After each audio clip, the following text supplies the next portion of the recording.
Estamos de volta no Centro Familiar de Adoração para a mensagem de hoje com o evangelista Jimmy Swaggart. Gênesis capítulo 22, versículo 6.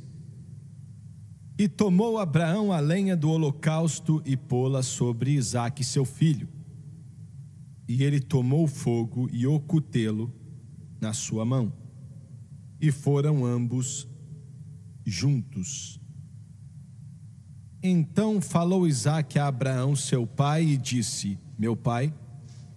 E ele disse: eis-me aqui, meu filho. E ele disse: eis aqui o fogo e a lenha, mas aonde está o cordeiro para o holocausto? E quero parar bem aqui e usar como tópico: onde está o cordeiro? Onde está o cordeiro? Abaixe sua cabeça, por favor. Pai Celestial, enquanto estamos aqui no poderoso nome de Jesus, eu peço que o Senhor nos ajude para darmos a esse povo aquilo que o Senhor nos deu. E peço que o Senhor venha nos ungir para pregar enquanto unge as pessoas para ouvir. E não temos nada para te oferecer, Senhor, senão uma mente disposta e um coração obediente. Toque esse povo enquanto o Senhor compartilha a tua palavra em nome de Jesus. E todos dizem amém e amém. Creio ser possível dizer, sem medo de exagerar ou se contradizer, que Deus nunca pediu nada de ninguém como pediu naquele dia, há mais de 4.000 anos atrás, para Abraão. Você tem que entender que naquela época, pelo menos no que sabemos, Abraão e aqueles que estavam com ele foram os únicos na face dessa terra que estavam vivendo para Deus. E temos que incluir Melquisedeque nesse grupo, vamos dizer assim. E sabemos muito pouco sobre ele, mas era um tipo de Cristo. Mas em todo o planeta, as milhões de pessoas que viviam na época, somente Abraão conhecia a Deus e as pessoas que amavam a ele também. Agora, Abraão é um mistério, é algo místico. Nós podemos tentar explicá-lo, mas não tem jeito.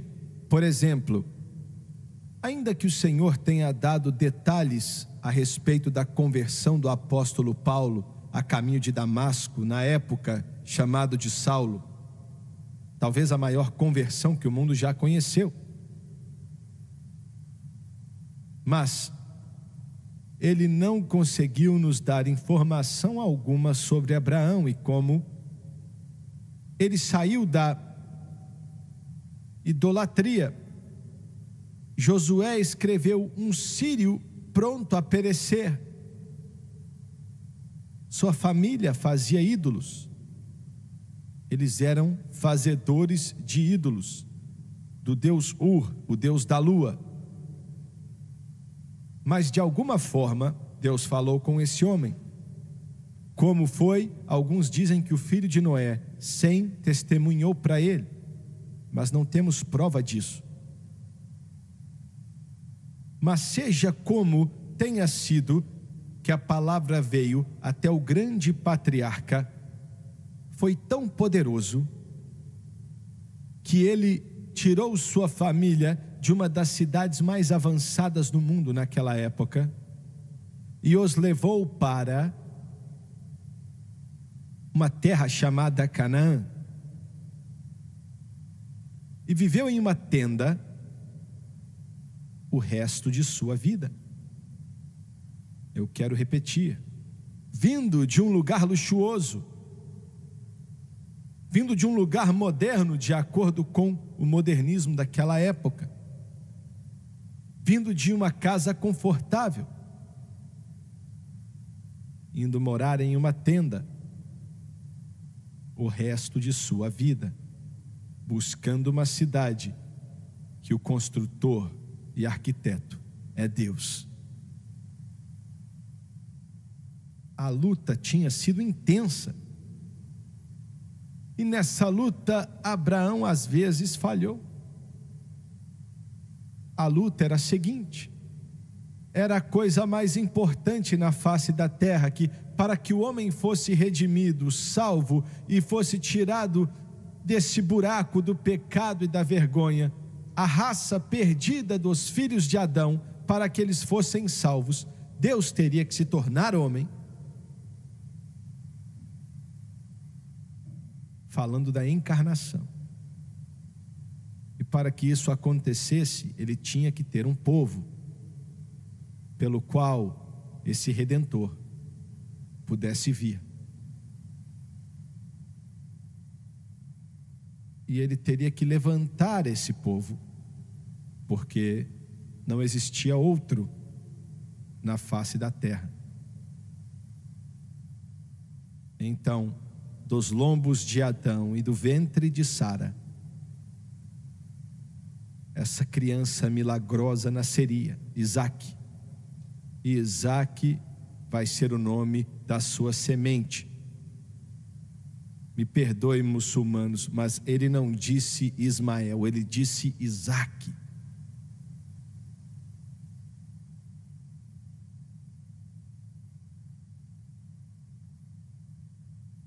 A Bíblia diz que Abraão estava como morto.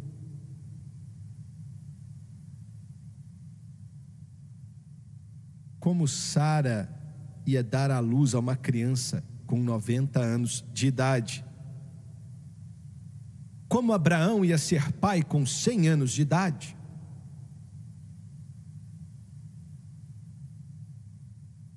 Mas Deus planejou assim porque toda a esperança da carne tinha que morrer. Eu vou repetir, toda a esperança da carne tinha que morrer antes que Deus pudesse trazer a promessa. O que você quer dizer com a esperança da carne? O que o homem pode fazer? Faziam tudo o que podiam fazer, até o ponto de Sara chamar Abraão e dizer: vá e passe um tempo de intimidade com a serva Agar. Naquela época era comum, quando uma senhora não podia ter filho, então a escrava passava a carregar o bebê para ela. Mas o filho era considerado ser da verdadeira esposa do marido. E o resultado daquilo foi Ismael. E trouxe tristeza e dor.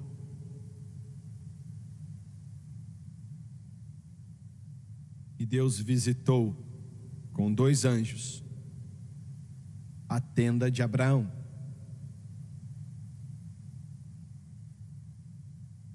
E disse: eu vim supervisionar algumas coisas. E ele disse: diga para sua esposa que ela vai ter um bebê nessa época, ano que vem. E a Sara riu. Não foi uma risada de fé, mas sim de dúvida. Eu tenho 90 anos.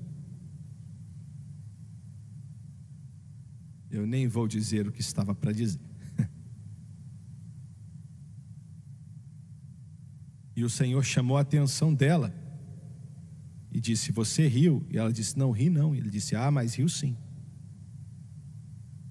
Mas ano que vem, nessa mesma época, você vai ter um bebê, um garotinho, e o nome dele será Risada.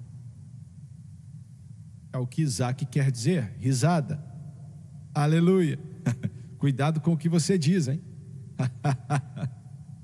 Isaque nasceu. Agora Isaque, no hebraico, a palavra pode significar 15 a 30 anos de idade. Eu acho que ele tinha 15 ou 16, para ser sincero. Nessa época, E Deus falou com Abraão uma palavra tão chocante e absolutamente terrível. Não nos diz exatamente como, se não dizer que ele falou com ele do céu. O primeiro versículo não diz isso, mas diz que Deus tentou Abraão. Mas a tradução correta seria: Deus testou a Abraão ou provou a Abraão, pois é o que a palavra no hebraico quer dizer no primeiro versículo. Deus testou Abraão e ele disse para ele: pegue o seu único filho, Isaque, e vá até a terra de Moriá, que ficava a uns 75 quilômetros dali, e ofereça a ele como um holocausto. Imagina só, hein? Abraão sabia que Deus abominava sacrifícios humanos.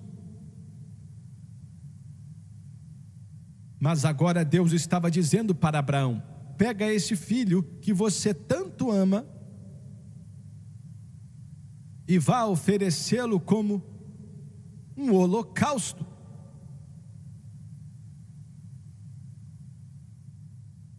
Eu não consigo imaginar algo assim. A maneira como Deus falou com Abraão tinha que ser extremamente convincente, sem deixar espaço para a dúvida, para o grande patriarca obedecer. Deus, deixa eu dizer algo para você. Deus, acho que posso dizer sem medo de contradição, falou uma hora ou outra, não da maneira que ele falou com Abraão daquele dia, mas ele já falou com todo mundo nesse prédio, todos que escutam e assistem pela internet e televisão. Ele já falou ao seu coração. Isso é algo pesado. Esse termo, Deus falou comigo, tem sido abusado. Vez após vez tem sido abusado por pregadores que dizem: Deus me disse.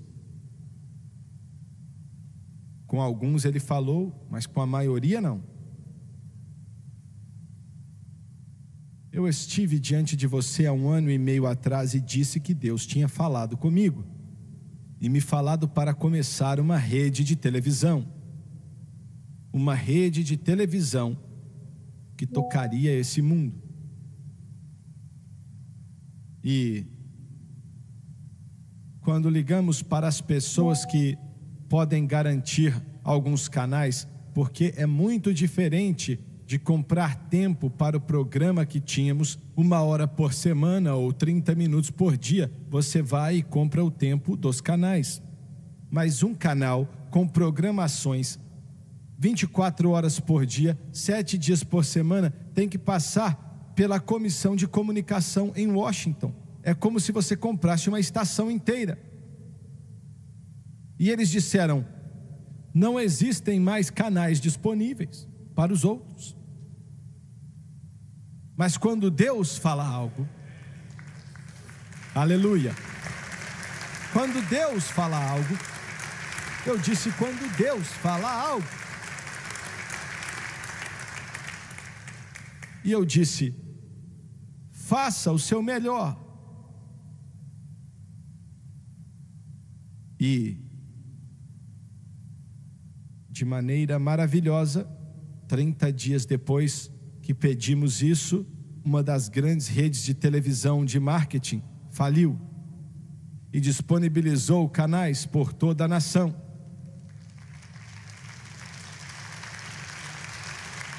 Aleluia. Você está dizendo que Deus os faliu? Não estou dizendo isso. Eles simplesmente faliram. O Senhor não estava com eles, porque aquilo que o Senhor faz não fale. Você está me ouvindo? Vocês estão me ouvindo, santos de Deus? Eu sei, sim, eu sei. Eu sei como o diabo pode falar com você e te dizer várias coisas, dizendo que você não vai conseguir. Ele diz que você está com essa dor e você está com câncer. Ele diz que ano que vem você vai estar morrendo. Ele diz que você vai perder seu emprego e diz que todo mundo te odeia e diz que vai acabar com você e vai te enterrar. Mas você já notou? Você ainda está aqui. Louvado é o nome do Senhor. Glória a Deus. Ele não fez isso ainda porque não pode fazer. Porque aquele que está em mim é maior do que aquele que está no mundo. Satanás já pregou o funeral de milhões e milhares de santos e eles continuam vivos. Glória a Deus.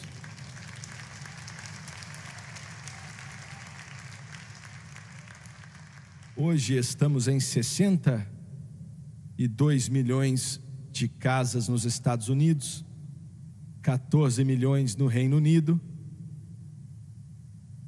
quase 4 milhões na Alemanha e 17 milhões serão adicionadas em breve. Eu não sei quantos milhões na África. Recebemos cartas de países muçulmanos. Aleluia, aleluia, aleluia. América Central, América do Sul, México, as ilhas do oceano. Essa mensagem precisa chegar a todo mundo. Ide por todo mundo e pregue o evangelho para toda criatura. Eles dizem que você sabe que algo é gostoso quando você come. Não é isso que eles dizem, pessoal? Estou falando a verdade. Tem gente aqui que não sabe nem cozinhar. Quer dizer que se você comer algo e estiver gostoso, então está comprovado que é bom. Ah, é isso que quer dizer? Sim.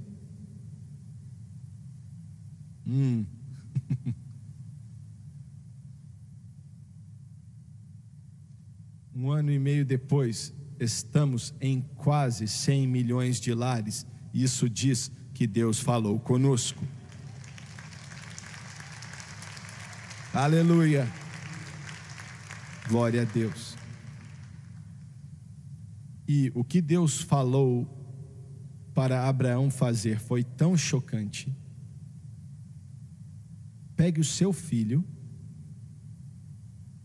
o seu único filho, aquele que eles tinham lutado com todo o demônio do inferno, que eles clamaram a Deus por ele. Certa vez Abraão disse: eu nem sei o que fazer. E Deus disse para Abraão: vem aqui para o lado de fora da tenda e olhe para as estrelas. Você pode contá-las? E ele não podia.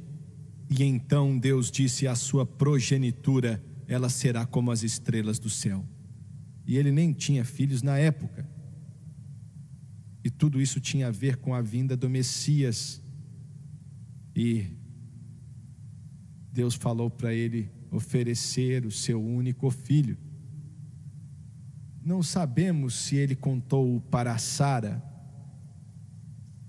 Sempre me perguntei sobre isso, porque o Senhor tinha falado para Abraão que Sara tinha um papel importante. Claro que tinha, tão importante quanto ele, quanto Abraão. Ele não contou a Abraão por muito tempo que esse filho viria através de Sara, mas chegou um dia que ele contou: Sara é quem vai dar à luz a esse filho. Toda a esperança da carne tinha que morrer, os esforços do homem tinham que morrer. Então Deus apareceu e operou. E Sara foi uma parte essencial de Abraão. Eu agradeço a Deus, porque o Senhor me deu uma esposa que, vou ser sincero, queria ter a fé dela, queria ter. E eu nunca a vi sem fé, nunca. Agora, ela faz uma coisa que me chateia.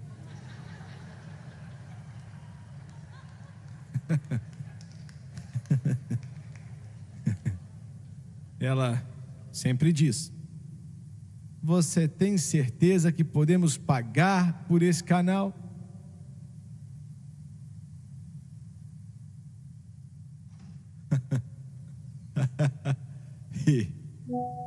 E claro, minha resposta é: Deus me falou.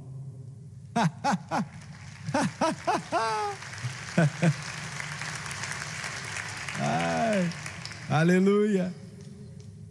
Isso meio que deixa ela sem defesa. Mas deixando o humor de lado, o papel que ela tem nessa obra, nesse ministério, é incalculável.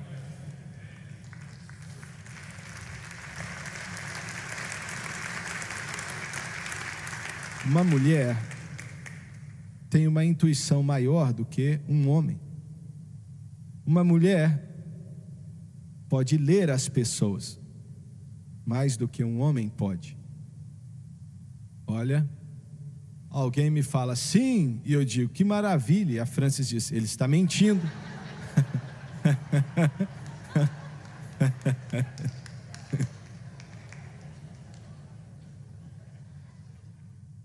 E em 99,9% das vezes ela está correta. Mas a Sara teve um papel importante, mas não havia uma palavra na palavra que, quando Abraão estava preparando aqueles burrinhos que foram com ele, 2 jovens estavam com ele, e Isaac também estava, mas não sei o que ela perguntou, se é que ela perguntou alguma coisa. A Bíblia não diz nada sobre isso. E ele vai por 3 dias e noites com aquele peso no coração. Você pode perguntar: ele entendeu? Não, ele não entendeu. Será que você teria entendido? Essa é a chave. Temos que obedecer, mesmo quando não entendemos. Não existe ser humano na face da terra, a não ser que Deus explicasse. Ele entendeu depois, mas na época ele não entendeu nada. Apenas leve o menino para Moriá e mate-o, e queime o corpo dele no altar, como um holocausto. Vou ser sincero, eu não sei como Abraão aguentou. Eu não sei como ele foi capaz de andar 50 milhas com aquele peso sobre ele. Ele olha para o alto e vê uma montanha à distância, e Deus diz: é esse aí. Agora, o mais chocante sobre isso foi que Abraão não sabia e nunca chegou a saber, mas no local exato aonde ele tinha que construir um altar, e construiu, e ia oferecer Isaac, foi aonde 1000 anos depois o templo seria construído. E o santo dos santos no templo, havia o santo lugar e o santo dos santos, aonde ficava a arca da aliança. Ficava perto daquela rocha, eles dizem, aonde Abraão construiu o altar.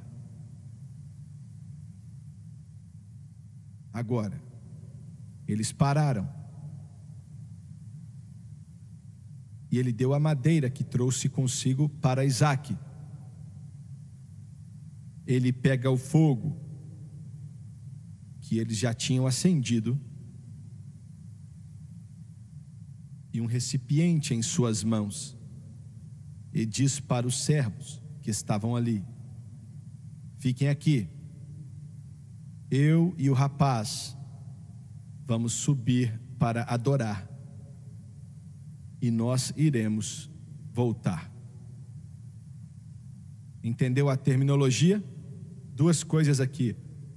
Primeiramente, adoração vai matar o seu filho, adoração vai dar uma facada no peito dele, adoração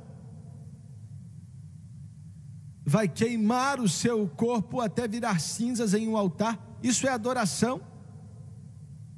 Escuta aqui, porque ele disse: eu e o rapaz vamos subir para adorar. Porque tudo que o Filho de Deus faz, tudo deve ser adoração. Adoração é o que somos, louvor é o que fazemos. Toda adoração, parte dela não é louvor. Não importa se é cortando a grama, deve ser um testemunho para o Senhor Jesus Cristo.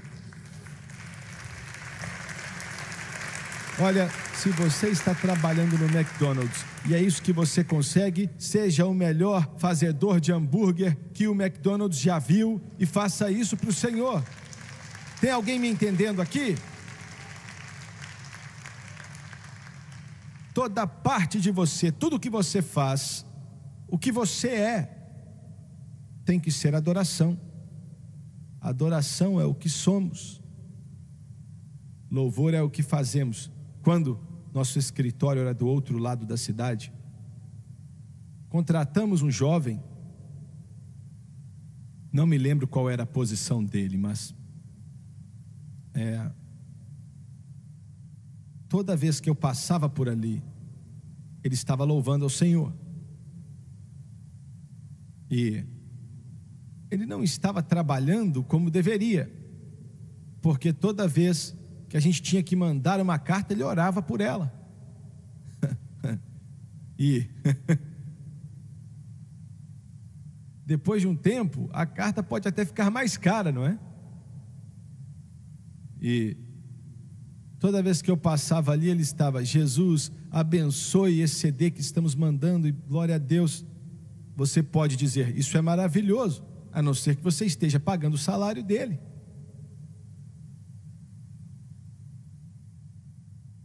Um dia eu falei assim: Senhor, eu vou ter que repreendê-lo. E eu disse: ele não pode fazer isso. E o Senhor falou comigo assim: deixa ele quieto. Ele saiu de uma igreja onde ninguém podia dizer nada. Ele está tentando recuperar o tempo que ele ficou sem me louvar. Glória a Deus, aleluia, aleluia. Glória a Deus e ao Cordeiro para sempre.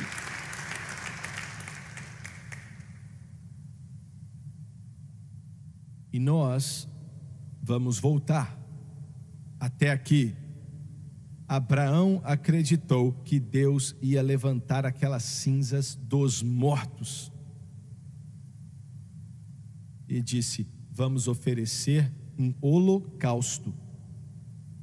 Agora, na lei de Levítico, que aconteceria 500 anos depois, haviam 5 sacrifícios principais, mas os 2 mais importantes entre eles eram o holocausto e a oferta pelo pecado. O holocausto e a oferta pelo pecado. E todos eram muito importantes, mas esses 2 eram muito importantes, porque o holocausto e a oferta pelo pecado eram os únicos que eles podiam oferecer até a vinda da lei. Não se preocupe, ele vai ser um evangelista. E ele me ouviu. E todo o holocausto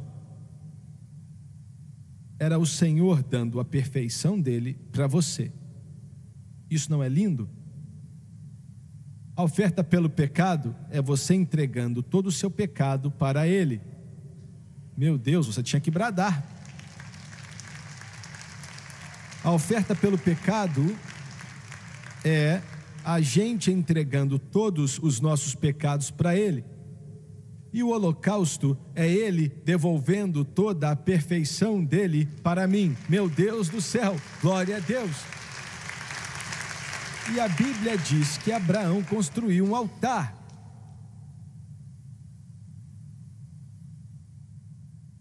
E ele colocou a madeira no altar, que é um tipo da cruz. E ele amarrou as mãos de Isaque e os seus pés.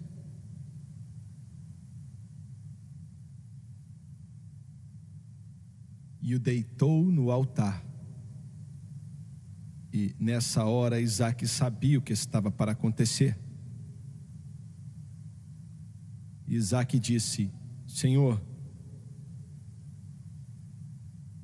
esse é o altar e essa é a madeira, mas aonde está o cordeiro? Aonde está o cordeiro para o holocausto? E eu quero perguntar: Assembleias de Deus, aonde está o cordeiro? Batistas, aonde está o cordeiro? Católicos, aonde está o cordeiro? Igreja de Deus, aonde está o cordeiro? Quadrangular, aonde está o cordeiro? Metodistas, aonde está o cordeiro? Prestem atenção, sem a cruz, o cristianismo é apenas uma filosofia vazia.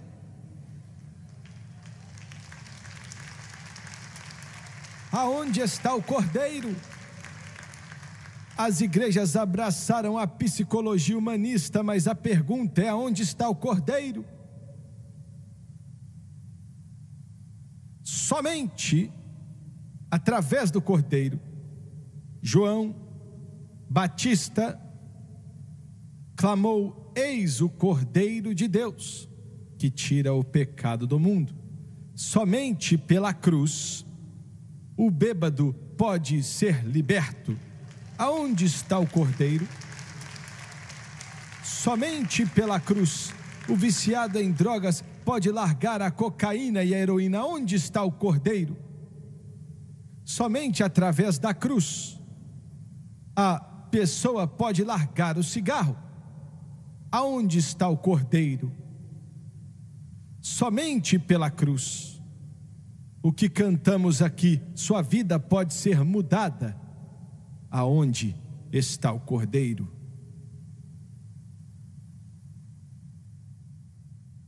Onde está o cordeiro? Essa é a pergunta para a igreja moderna.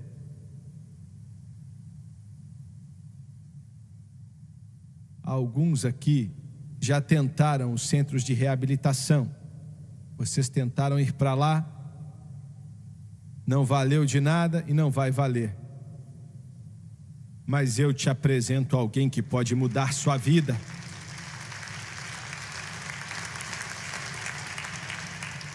Paulo disse: nós pregamos Cristo crucificado. Nós pregamos Cristo crucificado. Aonde está o cordeiro? Em nossa teologia, onde está o cordeiro? Em nossa hermenêutica, onde está o cordeiro? Na homilética, onde está o cordeiro? Em nosso testemunho, aonde está o cordeiro? Quando pregamos e cantamos, aonde está o cordeiro?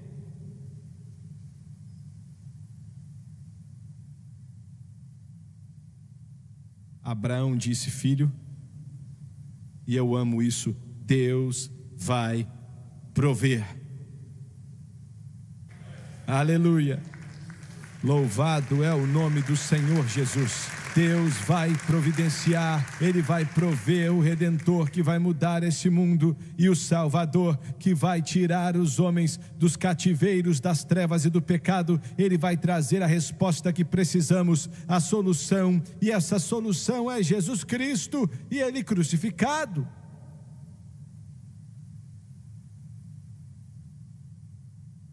E a Bíblia diz que Abraão esticou a sua mão.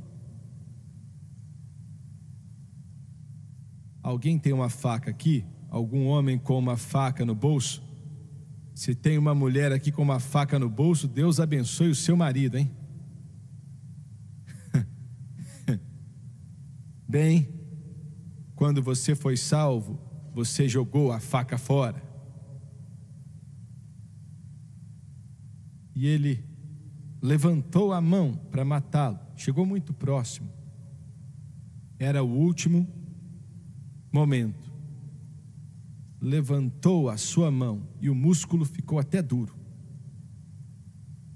O que estava passando o que devia passar na cabeça de Abraão? Mas Deus, depois que passou, é fácil dizer muita coisa. Mas ele levanta o seu ombro para esfaquear seu filho, e Deus diz: Abraão, Abraão, glória a Deus, aleluia, Abraão, Abraão. Foi o mesmo que disse: Saulo, Saulo, Maria, Maria.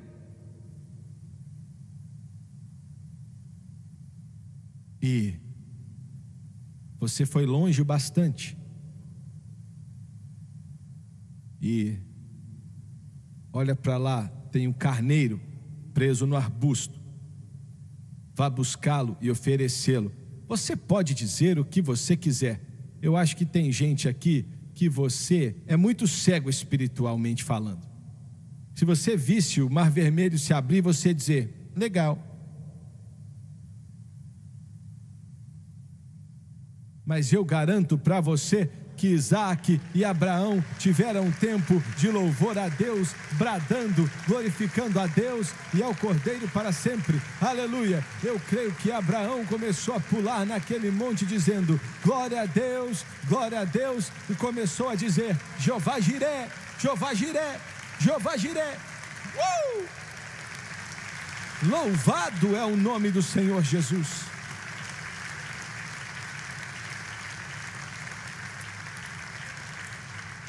Pai, me solte, assim eu não consigo bradar.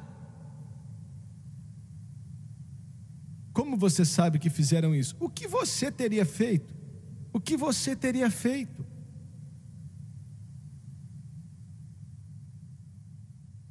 E o Senhor falou com Abraão outra vez e disse: porque você fez o que eu te mandei. Olha, ele estava mostrando a Abraão.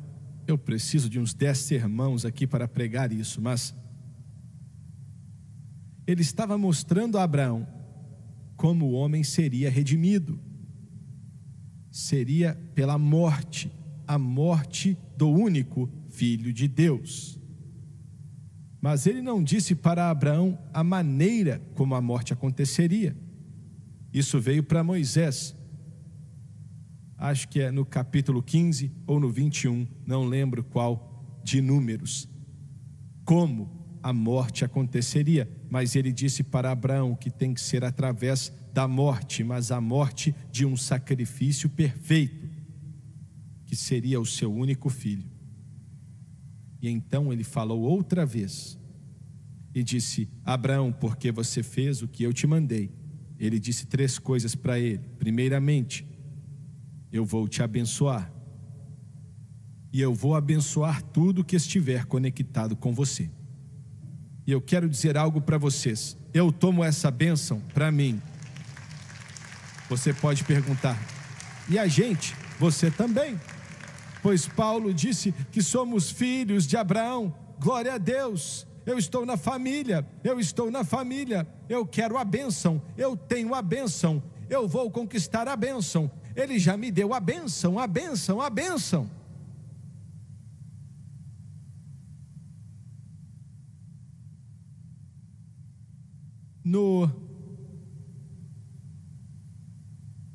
Foi domingo passado? Sim, domingo passado. O Senhor me disse para orar, você se lembra, para que o povo tivesse um espírito generoso. E então que o povo tivesse um espírito de alguém que recebe também. Glória a Deus. Quando você pede a Deus por uma bênção, você não está pedindo para alguém que está necessitado. Você está pedindo para alguém que é dono de todos os bois, de todas as vacas em 1000 montes. Você está pedindo um Deus que pode fazer todas as coisas, e Ele disse, eu vou te abençoar. E em segundo lugar Ele disse, a sua semente. E essa semente era Jesus Cristo. Mas somos componentes dessa semente. A sua semente vai possuir o portão dos seus inimigos. Você pode perguntar, o que isso quer dizer? É uma terminologia do Antigo Testamento que diz, o seu inimigo vai construir muros e dizer que você não pode entrar aqui, essa fortaleza é nossa, mas Jesus Cristo arrebentou aquela porta, glória a Deus. Sobre essa rocha construirei a minha igreja, e as portas do inferno não vão prevalecer contra ela. Glória a Deus. Sua semente vai possuir o portão dos seus inimigos. Aleluia. Glória a Deus. Isso quer dizer vitória. Não quer dizer derrota. Quer dizer vitória. Vamos ver. Como é que eu digo isso? Temos muitos cristãos que mal conseguem viver. Olha, eu não sei o que vou fazer. Eu posso te dizer o que fazer. Ou vem para esse altar ou fica em casa. Não vem atrapalhar a gente com a sua falta de fé, não. Aleluia, aleluia, aleluia. Olha, você tem que acreditar em Deus, que vai te dar a vitória. Glória ao Senhor. Glória ao Senhor. Olha, é a última coisa que eu vou falar antes de terminar. Em você, na sua semente, todas as nações do mundo serão abençoadas. E olha, ele começou dizendo para Abraão, falando que famílias seriam abençoadas. Agora ele diz, nações serão abençoadas. Espera aí que uma bênção está chegando no seu país. Glória a Deus. Eu disse que uma bênção está chegando, uma bênção está chegando. Olha, a sua nação vai abençoar as nações, e creio que é para toda nação na face dessa terra. Glória a Deus. Eu vou te abençoar. Sua semente vai possuir o portão dos seus inimigos, e em terceiro lugar, a sua semente vai abençoar todas as nações. Glória a Deus. Glória a Deus. Eu estou sentindo que tudo vai ficar bem. Well, I've got a feeling everything's gonna be all right. Well, I've got a feeling everything's gonna be all right. I've got a feeling. Abraão estava cantando isso quando desceu do monte. Everything's gonna be all right. Be all right. Be all right. Be all right. Me ajuda aí.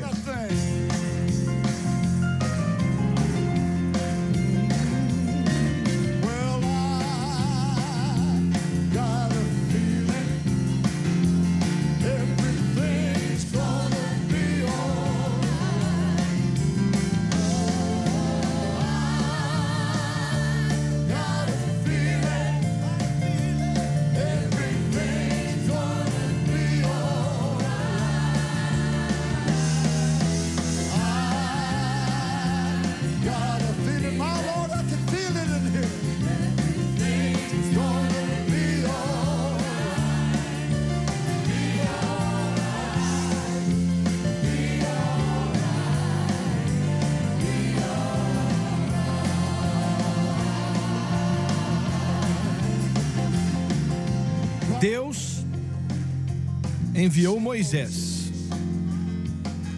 para liderar o seu povo. Mas o coração de Faraó se endureceu. Ele pensou que ia persegui-los. Então ele foi atrás deles, até aquele mar, ou até as margens do Mar Vermelho. E ele pensou que não ia mais se preocupar com Moisés. Mas Moisés levantou a vara de Deus sobre o Mar Vermelho. E o Senhor respondeu a Moisés com apenas uma brisa.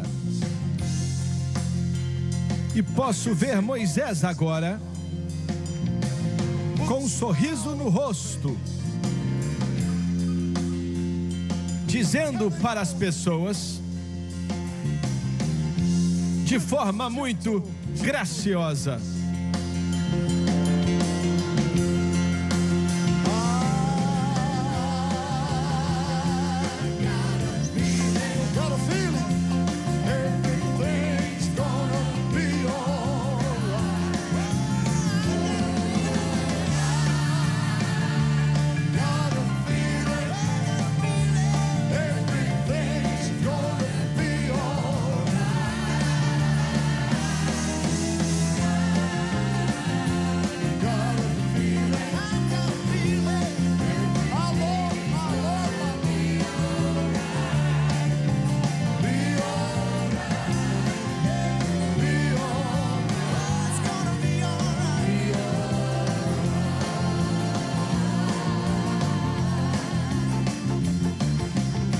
um garotinho chamado Davi saiu para lutar com o gigante. Todos deram risada daquela situação. Um pastorzinho sozinho com uma funda, ao lado do poderoso Golias. Ele parecia ser algo tão pequeno. Mas Davi disse: você vem contra mim com a lança e a espada, mas eu venho contra você em nome do Senhor. Ele colocou uma pedra naquela funda e começou a girar. E quando saiu da mão dele, Davi começou a cantar: